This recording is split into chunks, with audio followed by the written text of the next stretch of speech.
How to fix add-ons not working in Stremio. Hello guys, this is Atticus and welcome back to another tutorial video. In today's video, I'll teach you guys how you can fix Stremio's add-ons not working.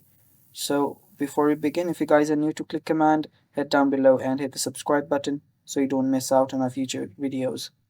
Now let's begin. So first step is open up your Stremio.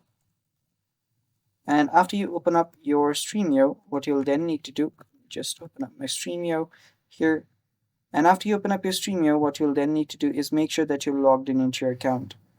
After you're logged in into your account, you can then head over to your add-ons. That is on the left sidebar. There you can see add-ons. Tap on it. And after you tap on it, you'll get three sections here. The first is the official add-ons, which are the recommended add-ons, which will already be installed here. The other is community add-ons, which the community uses and is quite recommended as well. So these are the add-ons here. Now the third add-ons are your add-ons which you have already installed.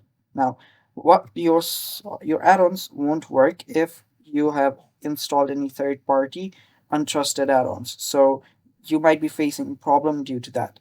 So all you have to then do is simply uninstall that very add-on. So to uninstall, simply tap on the uninstall button and uninstall whatever extra add-ons that you have. And after you uninstall it, all you have to do is restart your Stremio and then your problem should get fixed. And that's all for today's video. Thanks for watching. Stay tuned for more and bye.